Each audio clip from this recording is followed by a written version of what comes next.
Hey folks, it's Sam, and I'm live here on Monday, July 17th at 3:30 p.m.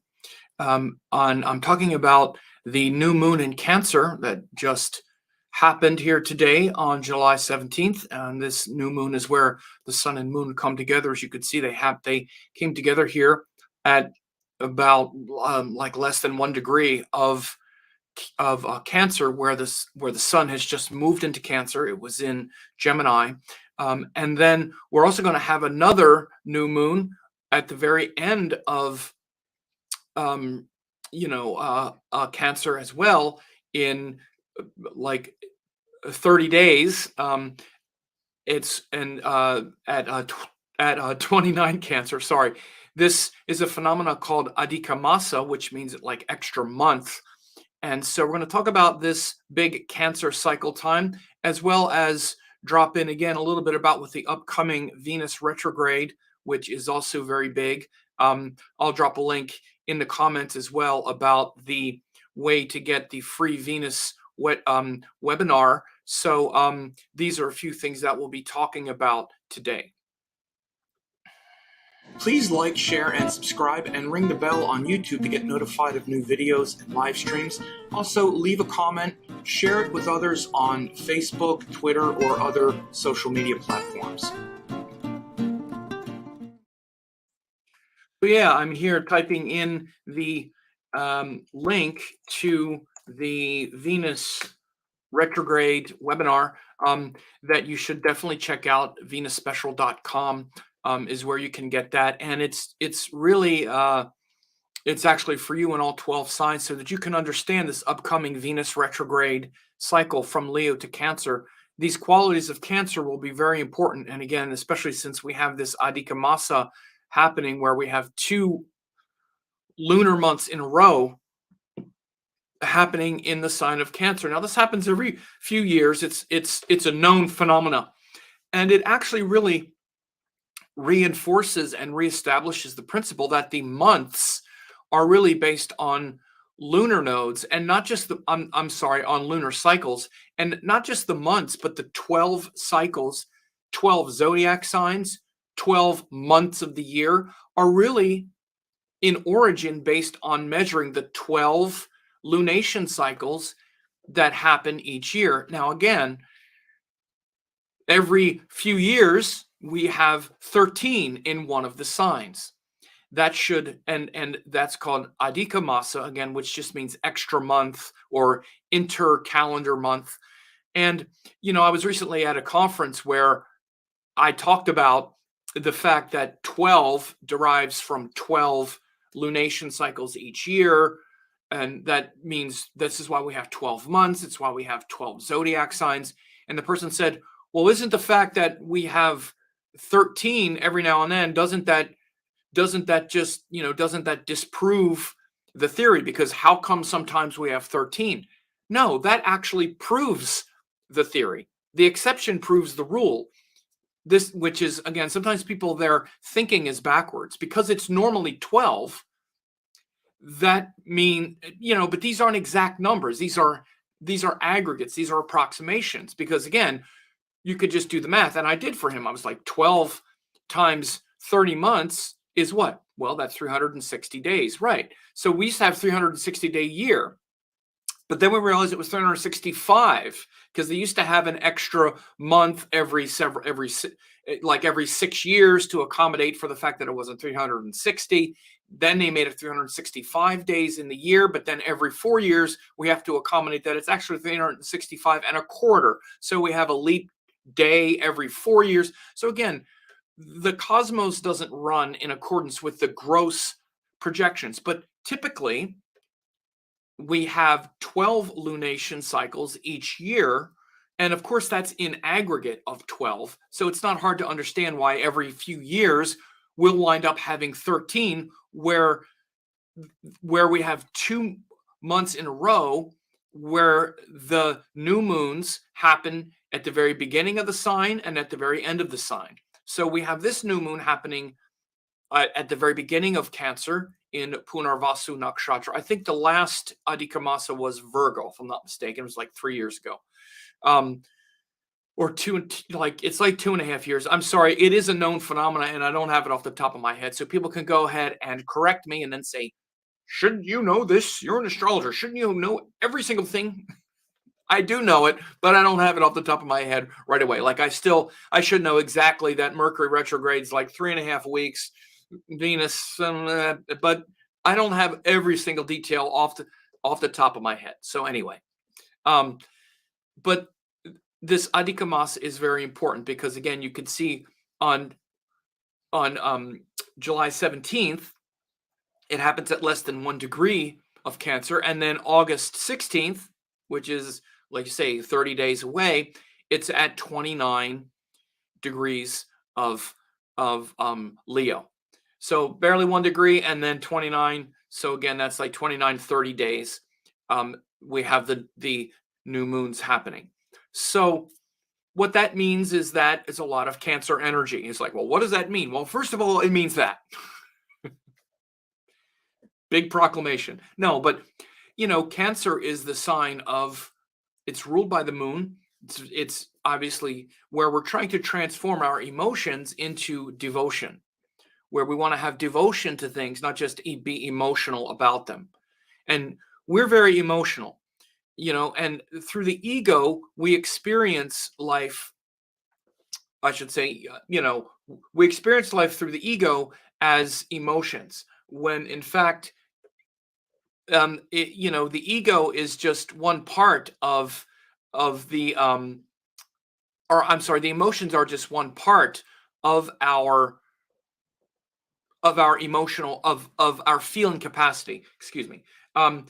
And so this means that in addition to having a emotional potential, we also have a devotional potential. We also have devotional potential.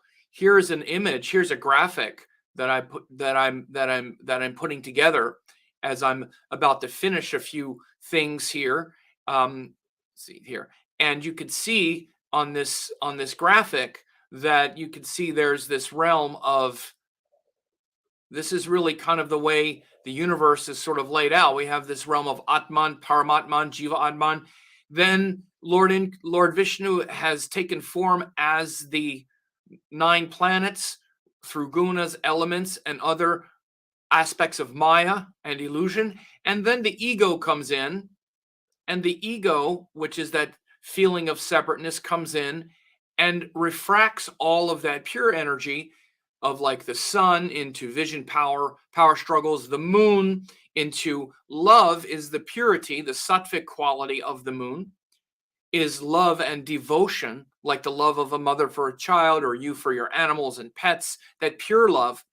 But then we usually experience all of the planets in this Rajasic realm. This is how we usually experience life, is through emotions, power struggles. With Mars, it's frustrations. With Mercury, it's stimulation. With Jupiter, it's philosophies about things. With Venus, it's just wanting to be happy. With Saturn, it's sort of worrying and stress about losing all of these things. And with the nodes, it's about intangible worries. But we mostly are hanging out in this Rajasic realm where everything is some kind of emotional experience to us. Everything has some kind of emotional component to it. And so this nature of the moon as being the ruler of Cancer means that it's underneath it all, as a sort of default level, it's this level of just emotions. And emotions are very dual. It's not like emotions are the height and the culmination. There are positive emotions, negative emotions. Emotions create a lot of attachments, a lot of attractions and aversions. I want to feel this, I don't want to feel that. We mainly want to feel comfortable, and we want to feel good, and we want to feel the things that are familiar. This is most of what the moon energy brings up, is familiarity. This is why when let's say we've had a difficult childhood or whatever it is, however we're programmed and patterned to feel, the moon shows that. It shows a comfort level and a and a level of familiarity with something. That's why if someone grew up being being mistreated and being told and taught that they were bad or that they were this or that, they may very well, they're sort of patterned that way. So they look for that pattern of like, well, I guess this is true. This is what I've taken in. And then we also project it onto others. Others are mean to me. You're being mean to me because others were mean. And so again, the moon underneath it all, and especially through the sign of Cancer, there's a sort of default pattern that where we can be stuck in that emotional pattern. Again, an emotional pattern, because our emotions are very, again, they're very programmed. And again, all of our energy has a quality of being programmed. That's really what karma is. It's like that sort of, I call it like habit gravity. That's really a good way to look at karma. It's like a habit. We're used to seeing it this way or doing it that way. And so people say, well, I can change my karma, right? Yes, but it's like changing a deep habit. Like you have a habit of doing this, try doing something different. It's not always so easy. And in order to change and break habits, you have to bring a lot of awareness and attention into doing it, which means in order to break difficult karmic patterns and instead be aligned with the highest aspect of the karmic pattern, not the difficult quality, you have to bring intention and awareness into it. And with the moon, that means emotions and elevating emotions into love and devotion. So again, in the highest sense, the emotions are related to, pure love, pure emotion, and pure devotion. Because emotions themselves are just rajasic. They just go from side to side. So the way to really understand the ego, the easiest way is through the agency of the gunas. Because the ego does have a highest quality, which is the sattvic quality, but it's still the ego, where we go inward and up. So again, all the planetary energies and forces that come down from Lord Vishnu through through the lens of the goddess Maya, all the planetary forces come, and we can go inward and upward with those energies and access their sattvic dimension, which would be vision, love, courage, clarity, purpose, bliss, determination, perception. That's the sattvic nature of all the planets. They're pure energy in the highest sense, how we can experience it. But then the average level, how we usually experience them is in some emotional way. And that's the rajasic guna, which is just side to side. We're not going up. We're just kind of spinning our wheels or going side to side. That's the rajasic guna. But then we can also get into the tamasic guna, which is the fear and darkness, anger, ignorance, attachment. And tamas goes out and down, out into the world and down into the form. So literally tamas is down and out. Sattva is in and up, and rajas is just side to side, and we're mostly just rajasic, particularly with our emotions. Emotions are like the engine of rajasic guna, which is just how we feel. How you feel about everything is really what the emotions are. So again, there's going to be a lot of emotional energy in the next couple months, right? Because we just started this new cycle in Cancer. Then we got another one. Boom. End of the month. Or I'm sorry, the middle of August, another 30-day cycle at the end of Leo. I'm sorry, at the end of Cancer, but at the cusp, at the Gandanta point with Leo. I'll get to that next month. Don't worry. I'll have something to say. And while that's happening, as you see, by the time I get to this next month, we got Venus retrograde, right? So as I said, the Venus retrograde is something that is, very much important here as well. And you can see, I typed this link, venusspecial.com. And if you click that, this is the Venus. I'm going to type this Venus webinar. I just dropped it in the link there. And if you click it, it goes to this page. And this is live now. And Again, it starts from July 22nd, goes to September 4th. You should know how this is going to affect all the different signs, these two signs of Leo and Cancer. One of the biggest things I did in the web class is I explained how these two signs, where they fall in from your chart. Like, for example, if you're a Taurus, it's a fourth house to a third house cycle because Venus turns retrograde in Leo. Again, you can see where Venus is now on the 22nd, which is only in 5 days from the time I'm recording this now. In 5 days, she turns retrograde at like 4 degrees of Leo. And then by the time we get to a month from now, she'll be at 24 Cancer and still going retrograde, right? And so she goes retrograde until September 4th, right? So that's a long cycle here of Venus going retrograde back over this. And in the midst of that, we have 2 months happening too, this Adhika Masa. So this is a lot of Cancer energy, a lot of emotional processing. And again, Venus going retrograde here is also really bringing this need to elevate the emotions beyond our desires, beyond what we want from other people, being able to see the deep agreements that we make with others and seeing them in a more devotional light. And that's often painful because we're not very connected to the heart when it comes to our emotions. Like I said, we're very often our emotions, they wind up being our truly loving capacity, which is that sattvic quality of the moon, mixed with our desires. Because Rajas is also about desire. It's the engine of desire, which says, I want something, right? And particularly with Venus, we want something with another person. We want a relationship with them. We want them to respect us, and we want them to like us and appreciate us. And we want to have some kind of, connection where we share beautiful energy with them. But we only want to do it if it's reciprocated and if we also feel appreciated, right? So this is the big kind of engine that's driving Venus. And again, in this webinar, I talked about that in great detail. The first 20 minutes, half hour of it is me talking about really what Venus is trying to bring out, and also as it relates to to men and women. We're actually different. Men and women you have Venus as a very different energy. Venus, it's much more of a identity factor for a woman. They identify with Venus as a matter of their own nature, much more than men. Men identify with Venus as something to, let's say, capture or possess or be fascinated with.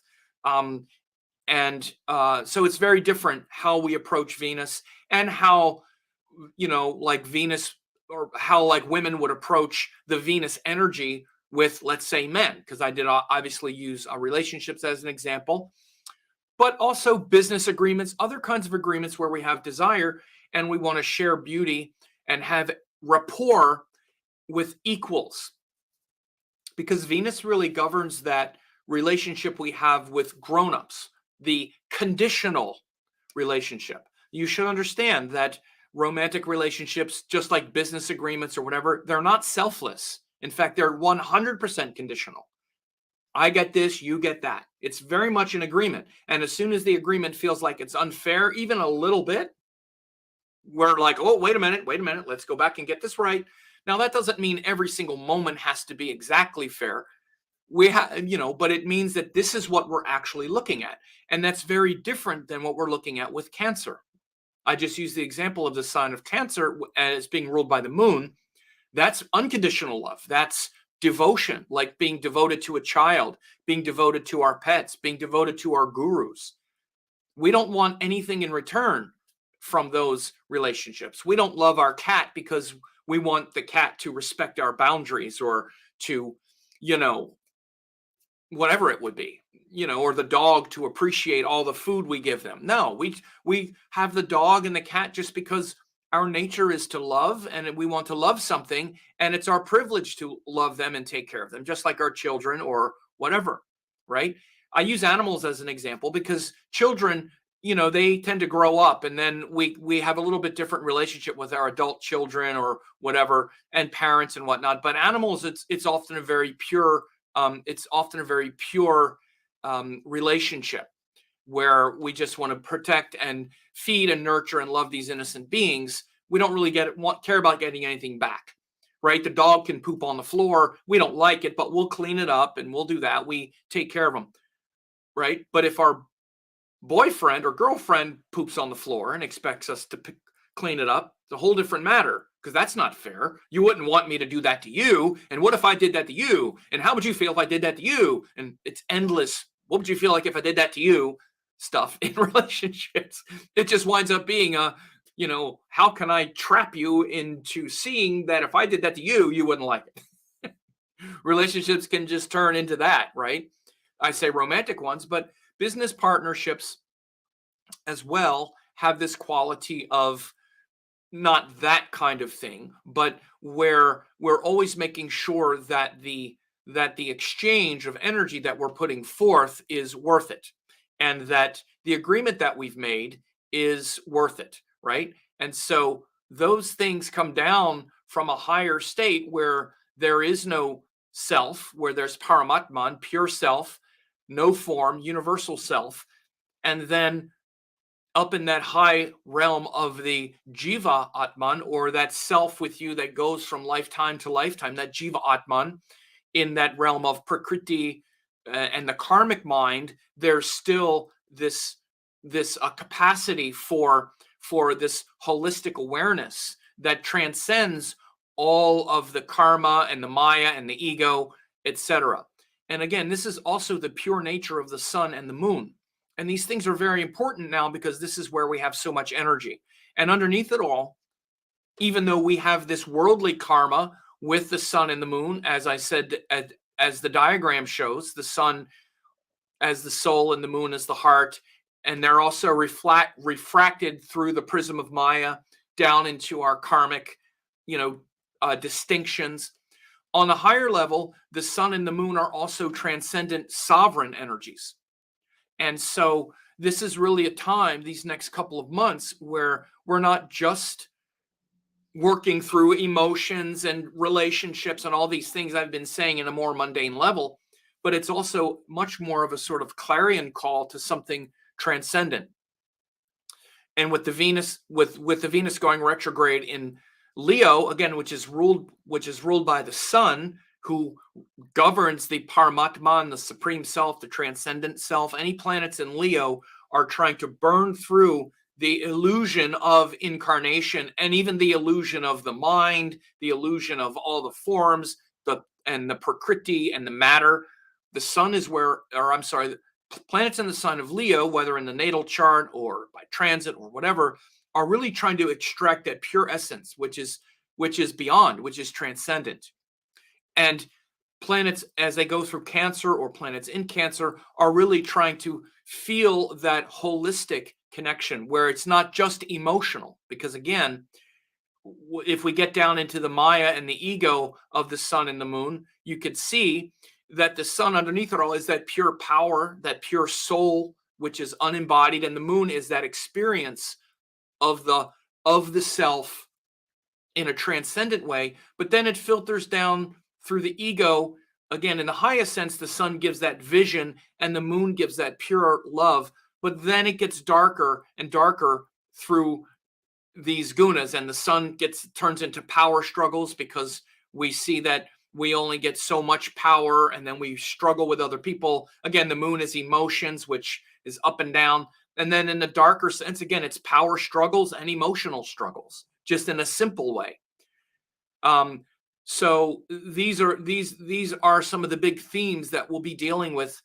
Now, I'll talk about these about the nakshatras here, particularly with this first one, and I'll talk about the second one too. But I'm focusing more on this Adhika, on this first new moon now, because it just happened.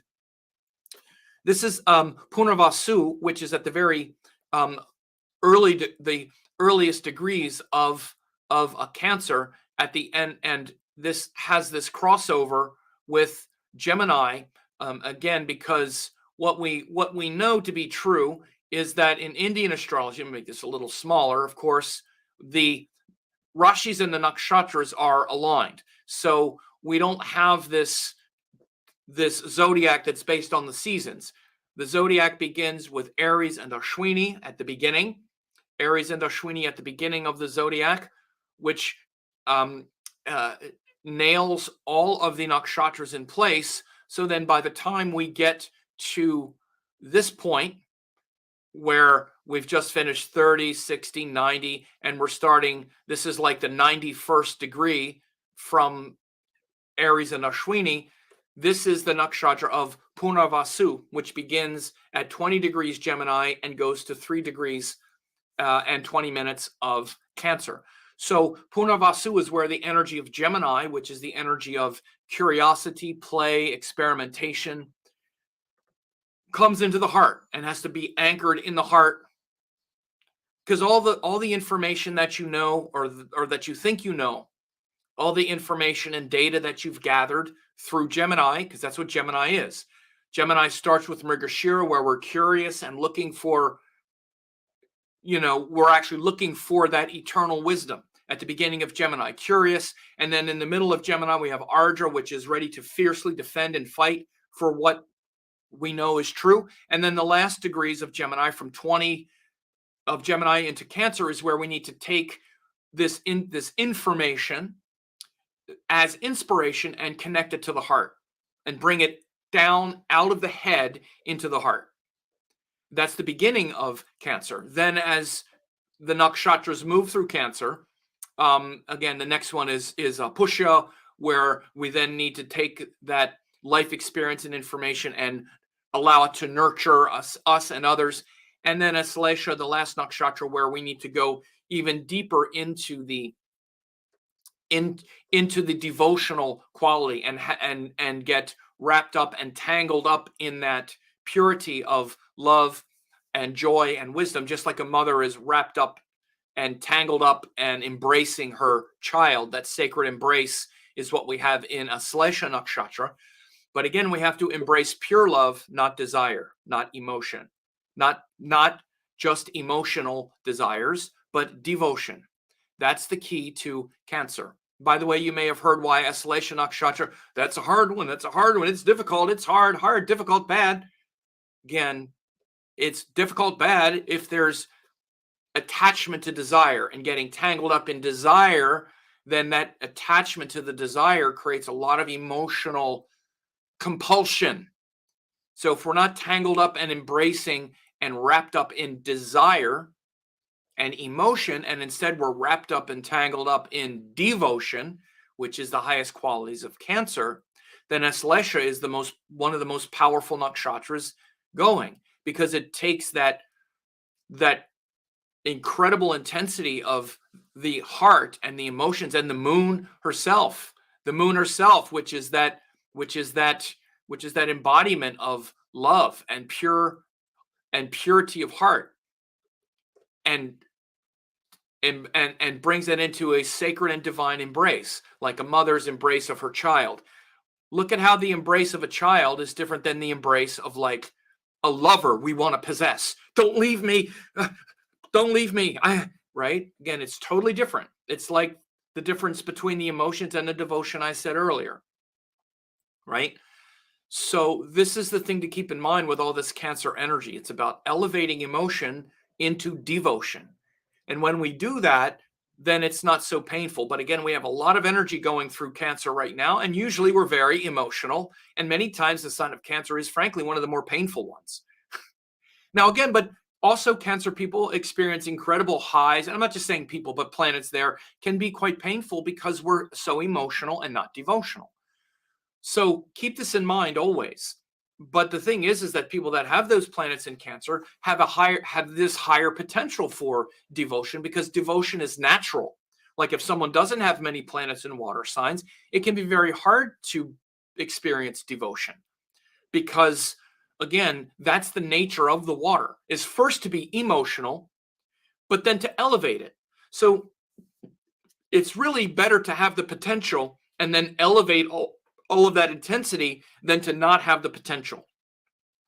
So even if people have a lot of planets in Cancer and you're like, oh, I'm so emotional, blah, blah, right.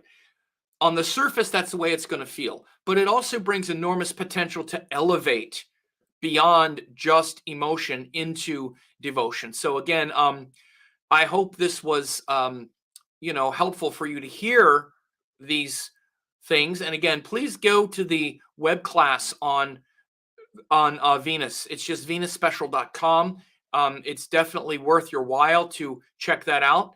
And I hope this next 30 days or even 60 days with Venus, with this Venus transition going retrograde through Cancer is powerful for you, and that this new moon in Cancer in Punarvasu, which is the return of the light and this elevated inspiration where the nature of Gemini comes into the heart and inspires you, is something that will also benefit you. For a limited time, I'm offering 10 hours of masterclasses, Yoga and Vedic Astrology, Quantum Vedic Astrology, and Spiritual Astrology Masterclass. These are 3 great courses that will really help you a lot. Now, in case you don't know who I am, I taught the Astraved certification course, Dattatreya Shiva Baba, in 2010. Ravi Shankar published my book in 2018. I've been around for decades. I've been teaching these great classes, and if you go to VedicAstrologyEssentials.com, you can get this 90% off discount of these 3 great classes, more than 10 hours, guaranteed value. You can check this out. These 3 classes will give you all the necessary tools to begin to learn Vedic astrology. Please find me on YouTube at Sam Jeppy, Vedic Astrology Teacher. On there since 2007, thousands of hours of classes. Also on Facebook at Astrology Teacher, tons of articles updated regularly, and I'm on Instagram at Vedic Astrology 108, ongoing updates and interaction.